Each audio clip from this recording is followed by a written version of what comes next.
राधा वल्लभ श्री हरिबंश, राधा वल्लभ श्री हरिबंश। ओम श्री परमात्मने नमः। श्री गणेशाय नमः। भगवान के 24 अवतारों का वर्णन। भक्त वत्सल भगवान के जितने भी अवतार हैं सभी शाश्वत सुख के समुद्र हैं। उनके नाम रूप लीला आदि का और छोर नहीं। जीवों का उद्धार करने के लिए अवतार लेकर भगवान लीलाओं का विस्तार करते हैं। जिस भक्त का मन भगवान के जिस रूप में लग जाता है वह उसी रूप में पग रम जाता है और उसमें उसी रूप से संबंधित प्रेम भाव जग जाता है। भगवान के सभी रूप अनंत सुख के सागर हैं। अतः प्रेम भाव की तरंगों का आर पार भला कौन पा सकता है। सभी अवतार नित्य है और ध्यान करते ही हृदय को प्रेमानंद से प्रकाशित कर देते हैं। तब वह भक्त ऐसा सुखी हो जाता है जैसे दरिद्र धन पा गया हो। पर इस प्रकार का दुर्लभ अनुभव तभी होता है जब वह गंभीर रहस्य को समझे। जिस प्रकार केशों की कुटिलता दूषण न होकर भूषण है, उसी प्रकार मीन 12 आदि भगवान के अवतार भी भक्तों का सुख देने वाले हैं।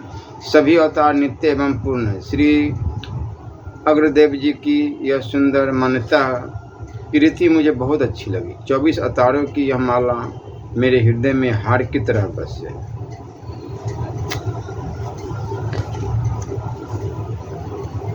अचिंत्य परमेश्वर की अतकरीय लीला से त्रिगुणात्मक प्रकृति द्वारा जब सृष्टि प्रवाह होता है तो उस समय रजोगुण से प्रेरित वही परब्रह्म परमात्मा सगुण होकर अवतार ग्रहण करते हैं।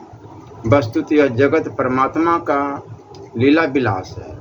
लीला रमन का आत्मभिराम रमन है। इसलिए भगवान अपनी लीला को चिन्मय बनाने के लिए अपने ही द्वारा निर्मित जगत में अंतर्यामी रूप से स्वतः प्रविष्ट हो जाते हैं। वे परम प्रभु अजायमान होते हुए भी बहुत रूपों में लीला करते हैं। अजायमानो बहुधा विजायते। उनकी यह लीला उनके अपने आनंद विलास के लिए होती है, जिसके फलस्वरूप भक्तों की कामनाएं भी पूर्ण हो जाती हैं।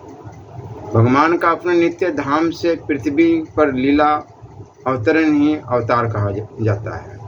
कल्प भेद से भगवान ने अनेक अवतार धारण करके अपने लीला चरित्र से संत जन परित्राण, दुष्दलन और धर्म संस्थापन के कार्य किए हैं। उनके अनंत अवतार हैं, अनंत चरित्र है और अनंत लीलाएं कथाएं हैं। यहाँ उनमें से 24 प्रमुख अवतारों का संक्षिप्त निदर्शन प्रस्तुत किया जा रहा है।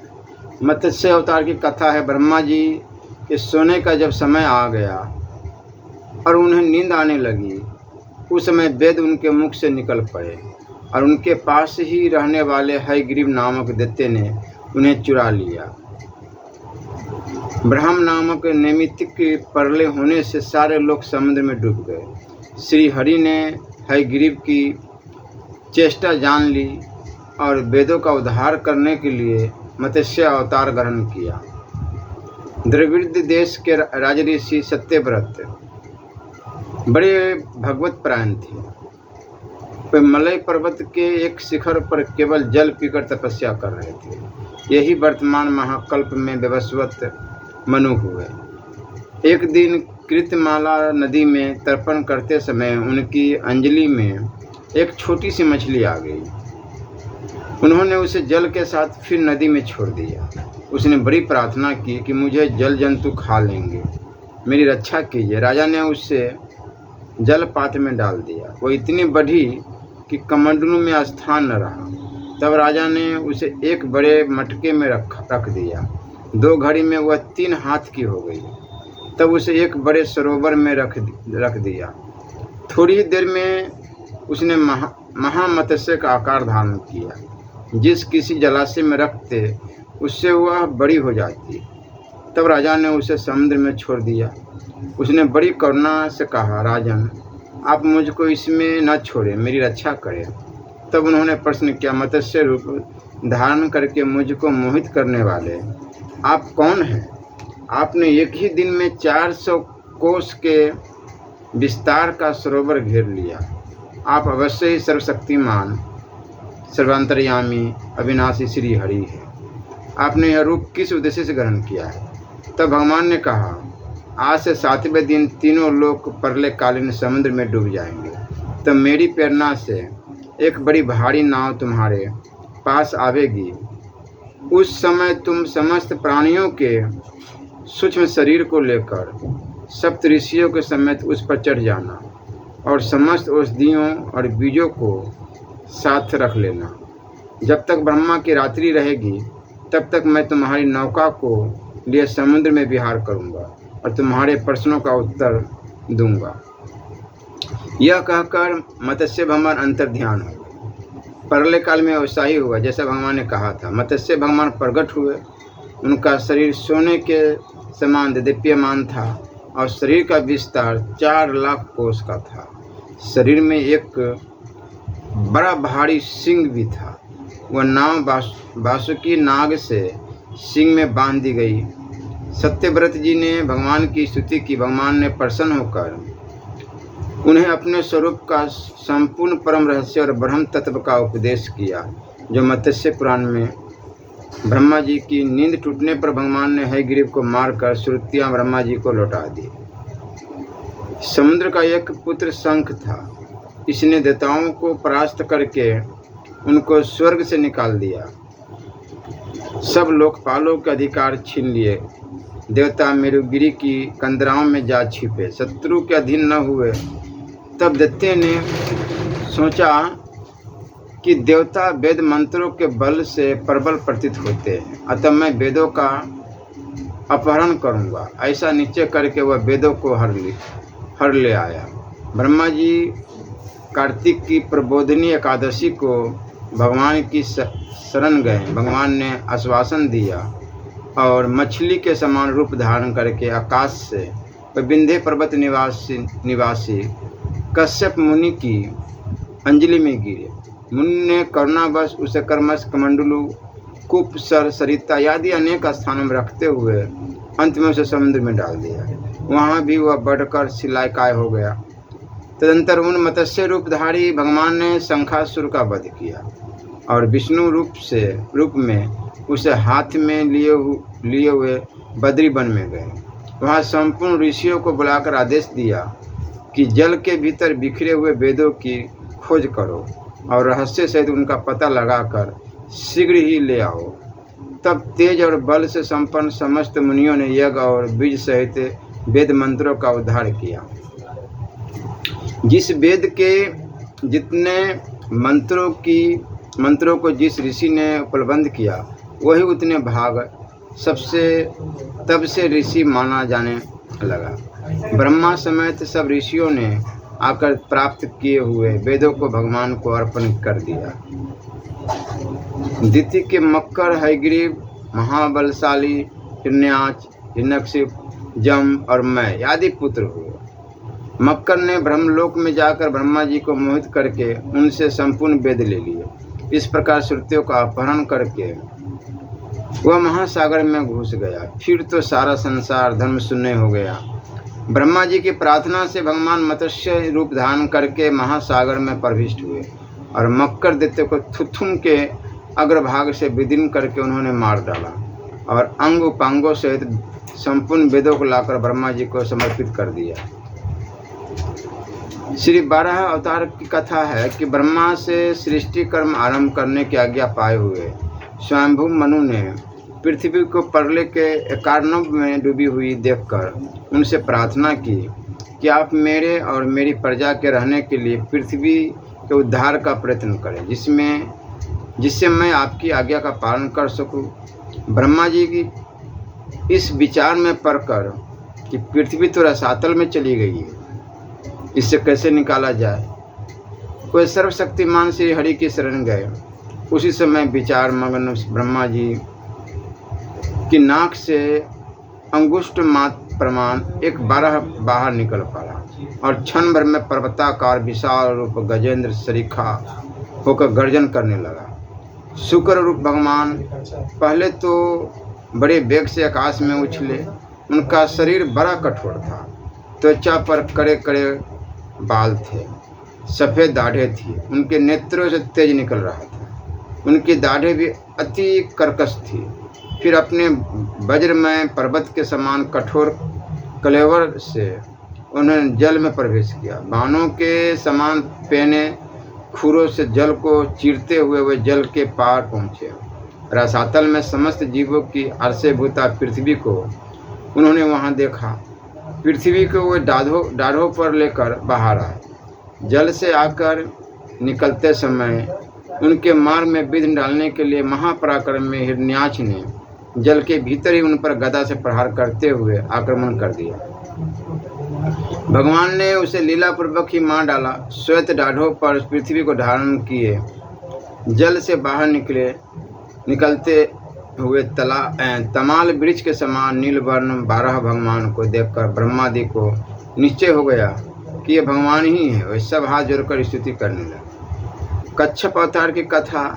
जब दुर्वासा जी के शाप से इंद्र से तीनों लोक श्रीहित हो गए, तब इंद्रादि ब्रह्मा जी की शरण में गए। ब्रह्मा जी सबको लेकर अजित भगवान के धाम को गए और उनकी स्तुति की। भगवान ने उनको यह युक्ति बताई कि दैत्य और दानवों के साथ संबंध करके मिलजुल कर क्षीर सिंधु को मथने का उपाय करो। मंदराचल को मथानी और बासुकी नाग को नेति बनाओ। मंथन करने पर पहले कालकूट निकलेगा, उसका भय न करना, और फिर अनेक रत्न निकलेंगे, उनका लोभ न करना। अंत में अमृत निकलेगा, उसे मैं युक्ति से तुम लोगों को पिला दूंगा। देवताओं ने जाकर दैत्यराज बलि महाराज से संधि कर ली। अब देवता और दैत्य मंदराचल को उखाड़ कर ले चले, परंतु थक गए। तब भगवान प्रकट होकर उसे उठाकर गरुड़ पर रखकर सिंधु तट पर पहुँचे। वासुकी अमृत के लोभ से नेति बने। जब समुद्र मंथन होने लगा तब बड़े बड़े देवता और असुरों के पकड़े रहने पर भी अपने भार की अधिकता और नीचे कोई आधार न होने के कारण मंदराचल समुद्र में डूबने लगा। इस प्रकार अपना सब करा कराया मिट्टी में मिलते देखकर उन सबों का मन टूट गया। उस समय भगवान ने यह देखकर कि यह सब विघ्नराज गणेश जी की करतूत है, उन्होंने हंसकर कहा, सब कार्यों के प्रारंभ में गणेश जी की पूजा करनी चाहिए। सो तो हम लोगों ने बिल्कुल भूल गए। बिना उनकी पूजा के कार्य सिद्ध होता ही नहीं दिखता। अब उन्हीं की पूजा करनी चाहिए। लीलामय भगवान की लीला है, वह स्वयं सर्वसमर्थ है, परंतु कार्य आरंभ करने से पहले गणेश जी की अग्र पूजा की मर्यादा तो बांध रखी है। उसका पालन करने के लिए जब देवताओं और दैत्यों को यह परामर्श दिया तो सभी लोग उधर श्री गणेश जी की पूजा में लगे। इधर भगवान ने तुरंत अत्यंत विशाल एवं विचित्र कच्छप का रूप धारण कर समुद्र में प्रवेश करके अपनी 1 लाख योजन वाली पीठ पर मंदराचल को ऊपर उठा लिया। तब देवता और दैत्य फिर बड़े वेग से समुद्र को मथने लगे। अब यहाँ पर देखिए, आज हम पशु से मानव ही नफरत करते हैं, घृणा करते हैं, मार देते हैं, काट देते हैं। कितनी विनम्रता है। दरअसल हम सब एक ही हैं, कोई अलग तो है नहीं। सभी शास्त्रों में एक ही बात बताई गई है कि सब में भगवत भाव देखो, यानी भगवान का अंश होने से सब भगवान ही हैं, कोई अलग नहीं है। आपने कहानी सुनी भी होगी, देखी भी होगी सीरियल में, कि जब ब्रह्मा जी ने गौपाल लोगों को जितने भी थे सखे भगवान कृष्ण का और गाय माता सभी को उन्होंने चुरा लिया और ब्रह्मलोक में लेकर छुपा दिया। किंतु भगवान ने स्वयं अपने शरीर से सारे चीज जितने थे, जैसे रंग रूप जिस पोशाक में थे, जैसे वेशभूषा थी, फिर उन्होंने अपने शरीर से सबको प्रकट किए। तो इसका अर्थ यही निकलता है कि हम सब एक ही हैं, कोई अलग नहीं है, सब भगवान के अंश है। इसलिए सभी में भगवत भाव होनी चाहिए। कितने गैयाँ थी, कितने बाल सखा थे, किंतु सभी को भगवान ने जब देखे कि करतुति ब्रह्मा जी की है तो उन्होंने अपने से ही प्रकट की। तो सोचने समझने की बात है। इसलिए भगवान को पाने का एक ही तरीका बताया गया है कि हमें नाम जप, भजन कीर्तन, सत्संग, स्वाध्याय अवश्य करनी चाहिए। कलयुग में ये बहुत आसान है। अब मैं तो मानता हूँ कि कलयुग सबसे श्रेष्ठ है, क्योंकि और युगों में हजार बरस तपस्या करना पड़ता था बिना खाए पिए, और अभी तो खाना पीना भी खाइए, शुद्ध आहार कीजिए और हमेशा भगवान स्मरण रहे, राधा राधा राधा राधा राधा राधा राधा राधा, या जो भी आपको अच्छा लगे।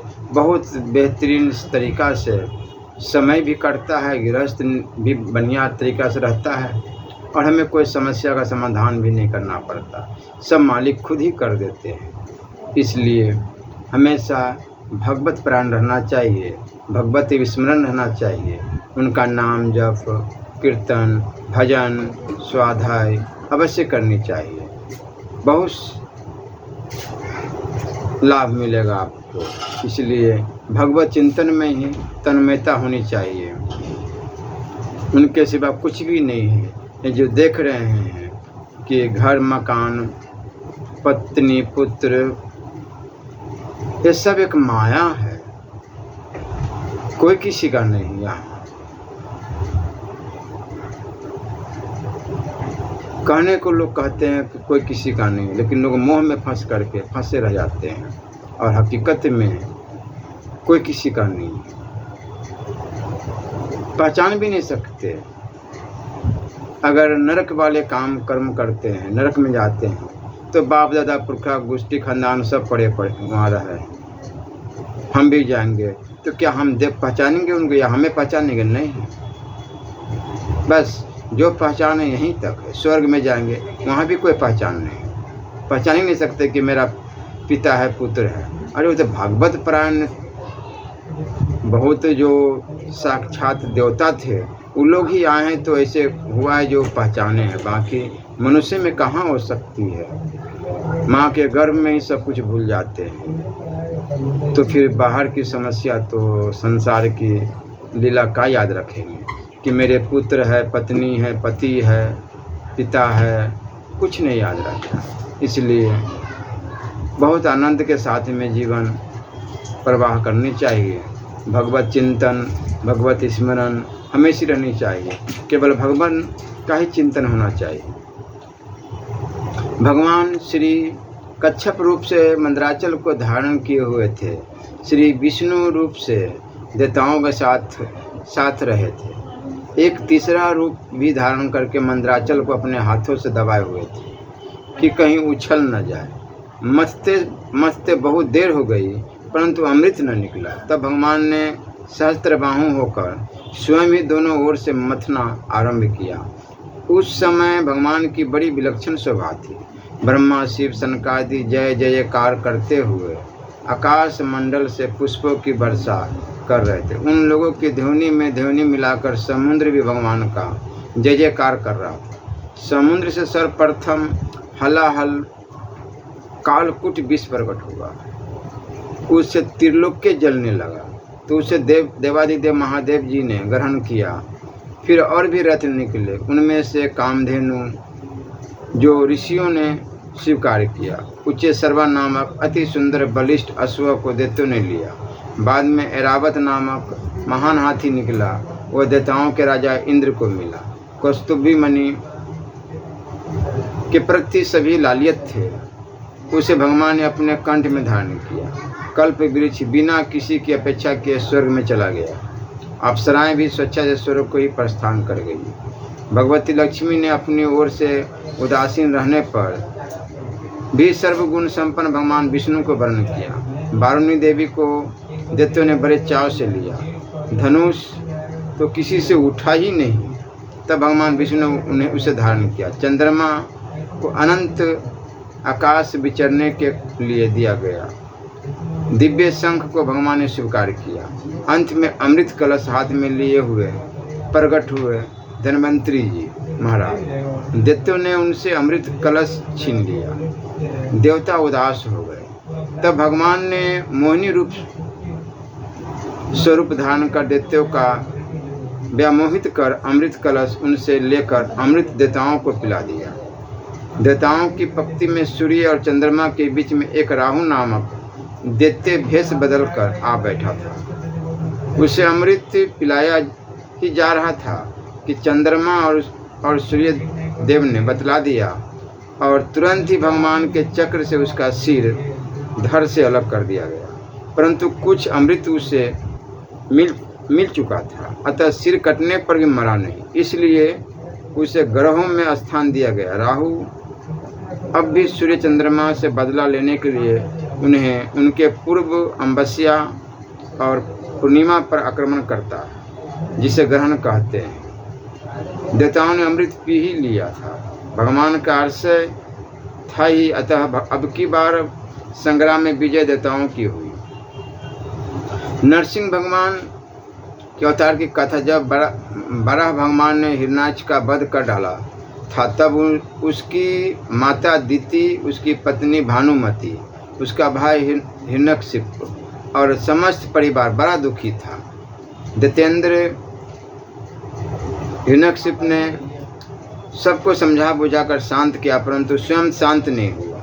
हृदय में प्रतिशोध की ज्वाला धधकने लगी। फिर तो उसने निश्चय किया कि तपस्या करके ऐसी शक्ति प्राप्त की जाए कि त्रिलोकी का राज्य निष्कंटक हो जाए और हम अमर हो जाए। निश्चय ही कर लेने पर हिरण्यकशिप ने मंदराचल की घाटी में जाकर ऐसा घोर तप किया कि जिससे देवलोक भी तृप्त हो गए। देवताओं की प्रार्थना पर ब्रह्मा जी ने जाकर उसे अमर तत्व छोड़कर अन्य कोई भी मनचाहा वर मांगने को कहा। उसने कहा कि मैं चाहता हूं कि आपके बनाए हुए किसी प्राणी से मेरी मृत्यु न हो, न भीतर न बाहर, न दिन में न रात में। आपके बनाए हुए प्राणियों के अतिरिक्त और भी किसी जीव से, अस्त्र से, शस्त्र से, पृथ्वी या आकाश में कहीं भी मेरी मृत्यु न हो। युद्ध में कोई मेरा सामना न कर सके। मैं समस्त प्राणियों का एक छत्र सम्राट बनूं। इंद्रादि समस्त लोकपालों में जैसी आपकी महिमा वैसी ही मेरी ही हो। तपस्वी और योगियों योगेश्वरों को भी अक्षय ऐश्वर्य प्राप्त हो, वही मुझे भी दीजिए। ब्रह्मा जी ने एवं मस्तु कहकर उसके मांगे वर उसको दिए। वो अपनी चतुराई पर बड़ा ही प्रसन्न हुआ कि मैंने ब्रह्मा जी को भी ठग लिया। उनके न चाहने पर भी मैंने युक्ति से अमर तत्व वरदान ही ले ही लिया। यह जीव का स्वभाव है, वह अपनी चतुराई से चतुरानन की कौन कहे। भगवान को भी धोखा देने का प्रयत्न करता है। वैसे हिरण्यकशिप ने भी अपनी समझ से मृत्यु का दरवाजा बंद ही कर लिया था, किंतु भगवान ने जब चाहा तो खोल ही लिया। वर प्राप्त कर उसने संपूर्ण दिशाओं, तीनों लोकों तथा देवता, असुर, नर, गंधर्व, गरुड़, सर्प, सिद्ध, चारण, विद्याधर, ऋषि, पृथुगणों के अधिपति, मनु, यक्ष, राक्षस, पिशाचपति, भूत और प्रेतों के नायक तथा संपूर्ण जीवों के स्वामियों को जीतकर अपने वशीभूत कर लिया। इस प्रकार उस विश्वजीत असुर ने अपने पराक्रम से संपूर्ण लोकपालों का स्थान छीन लिया। स्वयं इंद्र भवन में रहने लगा। उसने दैत्यों को आज्ञा दी कि आजकल ब्राह्मणों और क्षत्रियों की बहुत बढ़ती हो गई है। जो लोग तपस्या, व्रत, यज्ञ, स्वाध्याय और धनादि शुभ कर्म कर रहे हैं, उन सबों को मार डालो, क्योंकि विष्णु की जड़ है। जातियों का कर्म धर्म और वही धर्म का परमार्थ है। दैत्यों ने जाकर वैसा ही किया, परंतु जहाँ त्रिलोकी में इस प्रकार धर्म का नाश किया जा रहा था, वहाँ हिरण्यकशिप के पुत्रों में प्रहलाद जी जन्म से ही भगवत भक्त थे। 5 वर्ष की अवस्था में वे अपने पिता को भगवत भक्ति का पाठ सुना रहे थे। पुत्र को अपने शत्रु विष्णु का भक्त जानकर उसने यह निश्चय कर लिया कि यह अपना शत्रु है जो पुत्र रूप से प्रकट हुआ है, अतः उसे मार डालने की आज्ञा दी। पर दैत्यों के सब प्रयोग व्यर्थ हुए। तब हिरण्यकशिप को बड़ी चिंता हुई। उसने बड़े बड़े मतवाले हाथियों से कुचलवाया, विषधर सर्पों से डसवाया, कृत्या राक्षसी उत्पन्न कराई कि प्रहलाद को खा ले, पहाड़ों पर से नीचे गिरवाया। संबरासुर ने अनेकों प्रकार की माया का प्रयोग कराया, विष दिलाया, दहकती आग में प्रवेश कराया, समुद्र में डुबाया इत्यादि अनेक उपाय मार डालने के लिए किया गया, पर उनका बाल भी बांका नहीं हुआ। गुरु पुत्रों की सलाह से वह वरुण पास से बांध कर रखे जाने लगे कि कहीं भाग न जाए, और गुरुपुत्र ने अर्थ, धर्म और काम की शिक्षा देने लगे। छुट्टी के समय प्रहलाद जी ने समवयस्क असुर बालकों को भगवत भक्ति का स्वरूप बताया, जिसे सुनकर सब सहपाठी असुर बालक भगवत निष्ठ हो गए।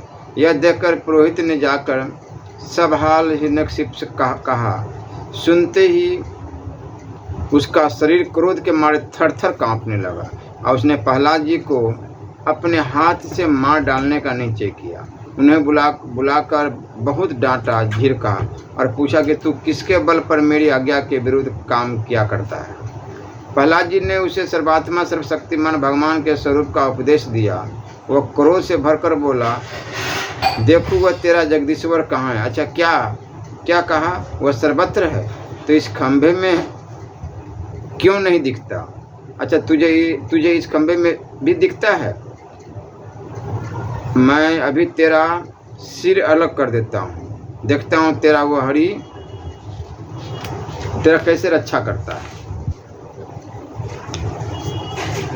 कोई मेरे सामने आए तो सही इत्यादि कहते कहते जब वह क्रोध को संभाल न सका, तब सिंहासन पर से खटक लिए कूद पड़ा और प्रहलाद जी के यह कहते ही कि हाँ, वह खंभे में भी है। उसने बड़े जोर से खंभे को एक घुस्सा मारा।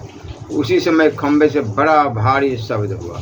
घुस्सा मारकर वह प्रहलाद जी को मारने के लिए झपटा था, परंतु उस अपूर्व घोर शब्द को सुनकर वह घबरा कर देखने लगा कि शब्द करने वाला कौन। इतने में उसने खंभे से निकले हुए एक अद्भुत प्राणी को देखा।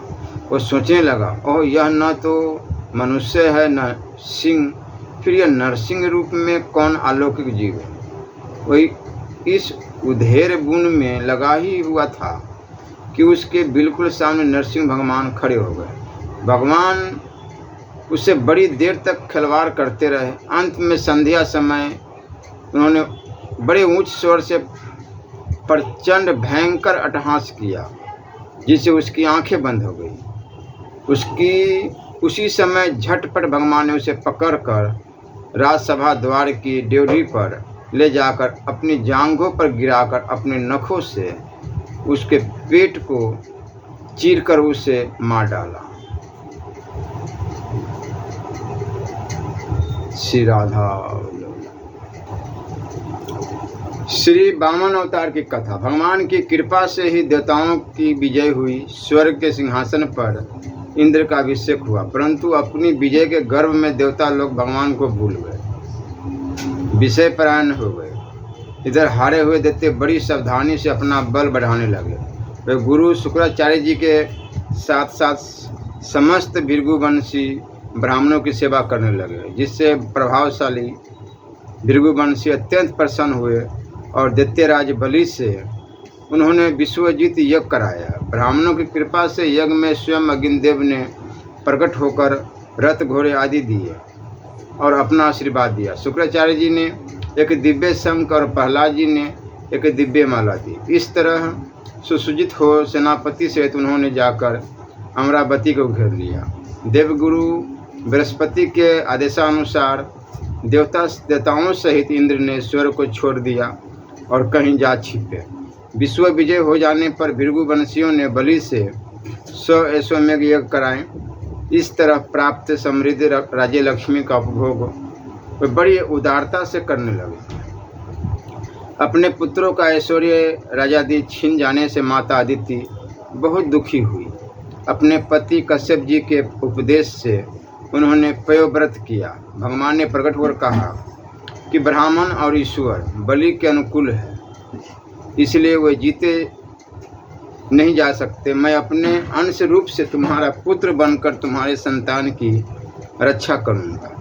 इतना कहकर भगवान अंतर्ध्यान हुए। फिर भाद्रपद शुक्ल द्वादशी को मध्याह्न काल में अभिजीत मुहूर्त में भगवान विष्णु महर्षि कश्यप के अंश द्वारा अदिति के गर्भ से प्रकट हुए और कश्यप अदिति के देखते देखते उसी शरीर से वामन ब्रह्मचारी का रूप धारण कर लिया।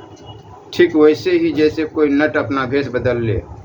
भगवान को वामन ब्रह्मचारी के रूप में देखकर महर्षि को बड़ा आनंद हुआ। उन लोगों ने कश्यप प्रजापति को आगे करके उन्हें जातकर्म आदि संस्कार करवाए। जब उनका उपनयन संस्कार होने लगा तब सूर्य ने उन्हें गायत्री का उपदेश दिया, बृहस्पति जी ने यज्ञोपवीत और कश्यप ने मेखला दी। पृथ्वी ने कृष्ण मृग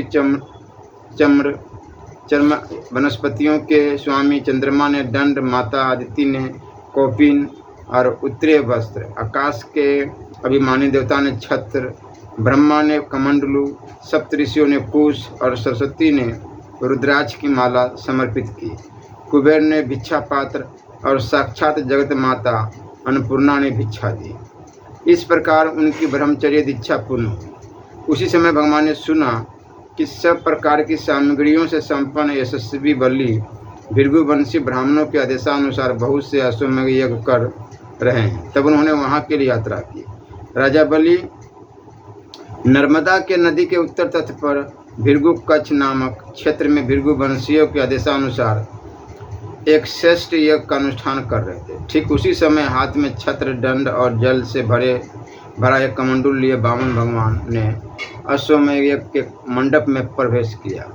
वे कमर में मूंज की मेखला और गले में यज्ञोपवीत धारण किए हुए थे। बगल में मृग चम्र और जटा सिर पर थी। राजा बलि ने स्वागत वाणी से उनका अभिनंदन किया और चरणों पखार कर चरण तीर्थ को नमस्तक पर रखा। फिर बटु रूपधारी भगवान से बोले, ब्राह्मण कुमार, ऐसा जान पड़ता है कि आप कुछ चाहते हैं। आप जो कुछ भी चाहते हैं अवश्य ही वह सब आपको मुझसे मांग लीजिए। भगवान ने प्रसन्न होकर बलि का अभिनंदन किया और कहा, राजन, आपने जो कुछ कहा है वह धर्ममय होने के साथ साथ आपकी कुल परंपरा के अनुकूल है। फिर यह कहकर उन्होंने बलि के पूर्वजों का यशोगान किया। बलि के पिता विरोचन की उदारता, पितामह प्रहलाद की भक्ति निष्ठा, पर पितामह हिरण्यकशिप हिरण्याक्ष की अमित पराक्रमी प्रशंसा की और बोले, मैं केवल अपने डग से 3 डग पृथ्वी चाहता हूँ। बलि जी हंसने लगे। यथा दरिद्रे विबुध तरु पाई, बहु संपत्ति मांगत सकुचाई। वही हाल आपका है। भगवान ने कहा, नहीं नहीं, कम मांगने में दरिद्रता हेतु नहीं है, संतोष हेतु है। यथा गौधन, गज धन, बाजी धन और रतन धन खान, जब आवे संतोष धन, सब धन धूरी समान। बलि ने कहा, अच्छा 3 पग लेना ही है तो मेरे दैत्यों को पग से लीजिए, क्योंकि देखिए इनके एक एक योजन के इनके पाँव हैं। भगवान भी पूरे हट्ठी हैं। बोले, नहीं, मुझे तो अपने ही पाँव से नाप लेने हैं, क्योंकि धन का उतना ही संग्रह करना चाहिए जितने की आवश्यकता हो। जो ब्राह्मण स्वयं प्राप्त वस्तु से ही संतोष कर लेता है उसके तेज की वृद्धि होती है, नहीं तो पतन हो जाता है। शुक्राचार्य जी के बहुत समझाने पर भी ये बटु रूपधारी तुम्हारे शत्रु भगवान विष्णु हैं, ये सब छीनने के लिए आए हैं। अपनी जीविका छीनती देख असत्य बोलकर उसकी रक्षा करना निंदनीय नहीं है। राजा ने असत्य बोलना देने को कहकर फिर नकार जाना स्वीकार न किया। तब शुक्राचार्य जी ने बलि को राज्य भ्रष्ट होने का शाप देकर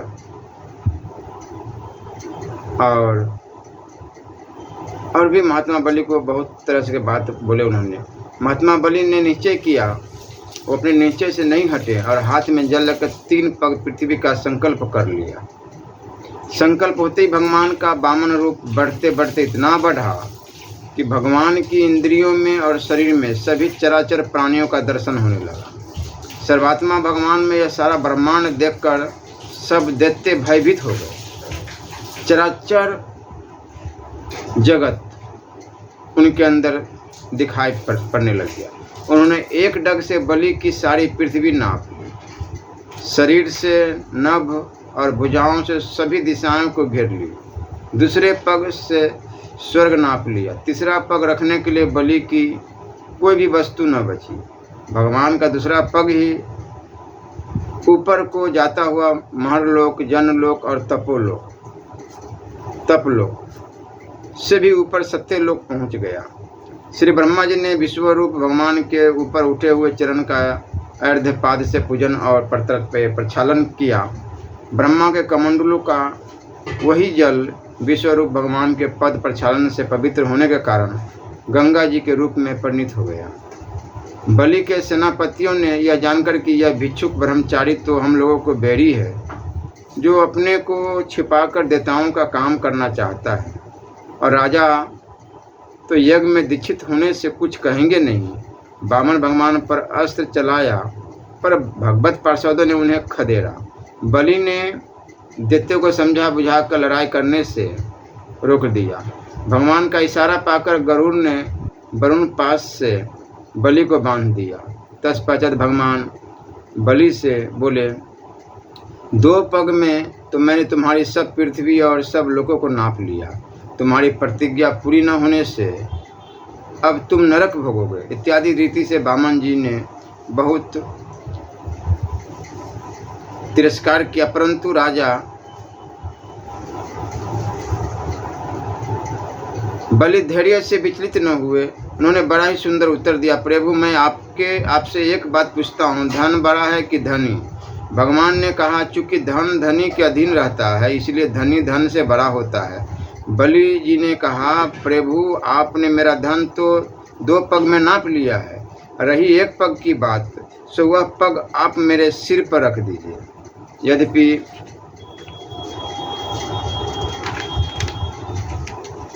हूँ तो मैं 2 पग से भी अधिक, परंतु 1 ही पग में मैं आपके चरणों में आत्मसमर्पण करता हूँ। भगवान बहुत प्रसन्न होकर ब्रह्मा जी से बोले, मैं जिस पर प्रसन्न होता हूँ उसका धन छीन लिया करता हूँ।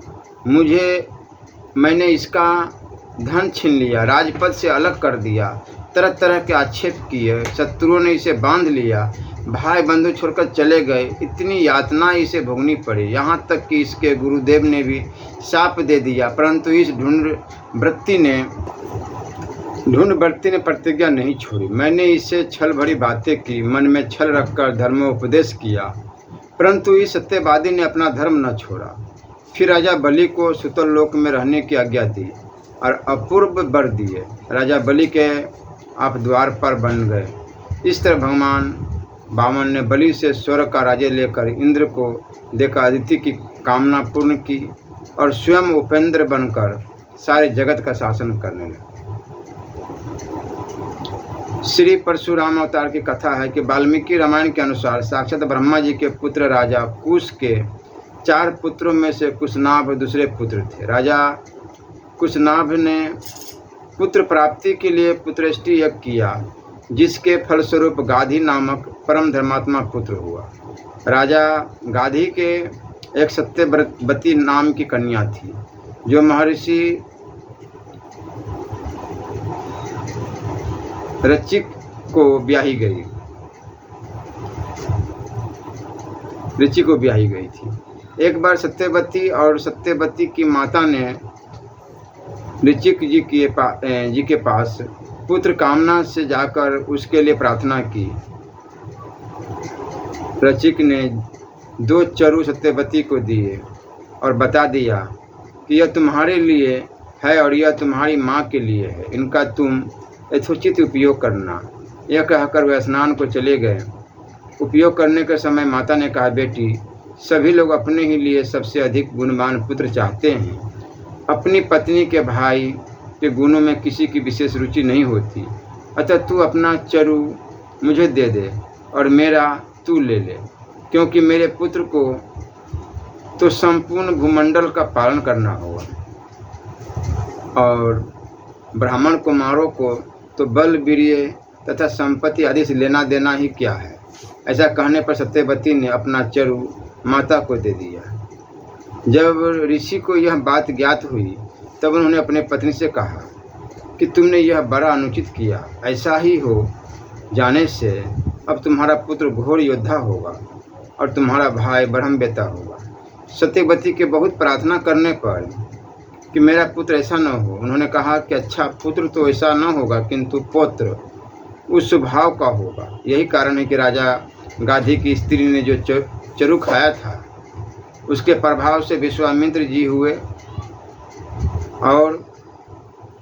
जो क्षत्रिय होते हुए भी तपस्वी और ब्रह्म ऋषि हुए। और श्री ऋचिक जी के पुत्र श्री यमदग्नि जी के परम शांत दांत ब्रह्म ऋषि हुए, परंतु यमदग्नि जी के पुत्र परशुराम बड़े ही घोर योद्धा हुए। एक बार यमदग्नि ऋषि ने अपनी स्त्री रेणुका जी के नदी से जल लाने को भेजा। वहाँ गंधर्व और गंधर्विनी विहार कर रहे थे। ये जल लेने गई तो उनका विहार देखने लगी। इसमें उन्हें लौटने में देर हुई। ऋषि ने देरी का कारण जान लिया और यह समझकर कि स्त्री को परपुरुष की रति देखना महापाप है, अपने पुत्रों को बुलाकर एक एक करके आज्ञा दी कि माता को मार डालो। परंतु मारतु इसने बस सातों पुत्रों ने इस काम को करना अंगीकार न किया। तब आठवें पुत्र परशुराम जी को आज्ञा दी कि इन सब भाइयों सहित माता का वध करो। इन्होंने तुरंत सबका सिर काट डाला। इस पर पिता ने प्रसन्न होकर इनसे वर मांगने को कहा। तब इन्होंने कहा कि मेरे सब भाई और माता जी जीवित हो जाए और इन्हें यह भी न मालूम हो कि मैंने इन्हें मारा था। हमको पाप का स्पर्श न हो, युद्ध में कोई मेरी बराबरी न कर सके, मैं दीर्घ काल तक जीवित रहूं। महातपस्वी यमदग्नि जी ने परशुराम जी को सभी वर दिए। महिष्मती नगरी का राजा शस्त्रार्जुन भगवान दत्तात्रेय जी से युद्ध में कोई सामना न कर सके, युद्ध के समय 1000 भुजा प्राप्त हो जाए, सर्वत्र अव्याहत गति हो, यदि वरदान प्राप्त कर उन्मत्त हो गया और रथ और वर के प्रभाव से देवता यक्ष और ऋषि सभी को कुचले डालता था। उसके द्वारा सभी प्राणी पीड़ित हो रहे थे। एक बार उसने केवल धनुष और बाण की सहायता से अपने बल के घमंड में आकर समुद्र को आच्छादित कर दिया। तब समुद्र ने प्रकट होकर उसके आगे मस्तक झुकाया और हाथ जोड़कर कहा, वीरवर बोलो, मैं तुम्हारी किस आज्ञा का पालन करूं। उसने कहा, यदि कहीं मेरे समान धनुर्धर वीर मौजूद है जो युद्ध में मेरा मुकाबला कर सके तो उसका पता बताओ, फिर मैं तुझे छोड़कर चला जाऊंगा। तब समुद्र ने कहा, महर्षि यमदग्नि जी के पुत्र परशुराम युद्ध में तुम्हारा अच्छा सत्कार कर सकते हैं, तुम वही जाओ। यह सुनकर राजा ने वहीं जाने का निश्चय किया। अपनी अक्षोहिणी सेना सहित राजा शस्त्रार्जुन श्री यमदग्नि जी के ऋषि के आश्रम पर पहुँचे। ऋषि ने इनका यथोचित आतिथ्य सत्कार किया, जिससे वह चकित हो गया। वनवासी के पास ऐसा ऐश्वर्य कहाँ से आया? यह मालूम होने पर कि यह सब कामधेनु की महिमा है, उसने मुनि से गौ मांगी। न देने पर जबरदस्ती उसे छीन लिया और मुनि के प्राण भी ले लिए। उस समय परशुराम जी घर पर नहीं थे। घर पर आने पर उन्होंने माता को विलाप करते हुए पाया। कारण जानने पर उन्होंने पृथ्वी को निष्क्षत्रिय करने का संकल्प किया। कहते हैं कि विलाप में माता ने 21 बार छाती पीटी थी, अतः उन्होंने 21 बार पृथ्वी को निष्क्षत्रिय किया। 21वीं बार क्षत्रियों का नाश करके परशुराम जी ने यशोमेघ यज्ञ किया और उसमें सारी पृथ्वी कश्यप जी को दान में दे दी। पृथ्वी क्षत्रियों से सर्वथा रहित न हो जाए, इस अभिप्राय से कश्यप जी ने उनसे कहा, अब यह पृथ्वी हमारी हो चुकी है, अब तुम दक्षिण समुद्र की ओर चले जाओ। क्योंकि परशुराम जी के पूर्वजों ने भी यह संहार कार्य अनुचित कहकर परशुराम जी को इससे निवृत्त होने का अनुरोध किया था और कश्यप जी ने भी पृथ्वी छोड़ देने को कहा। अतः परशुराम जी दक्षिण समुद्र की ओर ही चले गए। समुद्र ने अपने अंतर्गत स्थित महेंद्राचल पर इनको स्थान दिया। श्री परशुराम जी कल्पांत अस्थाई है। किसी किसी भाग्यशाली पुण्यात्मा को उनके दर्शन भी हो जाते हैं।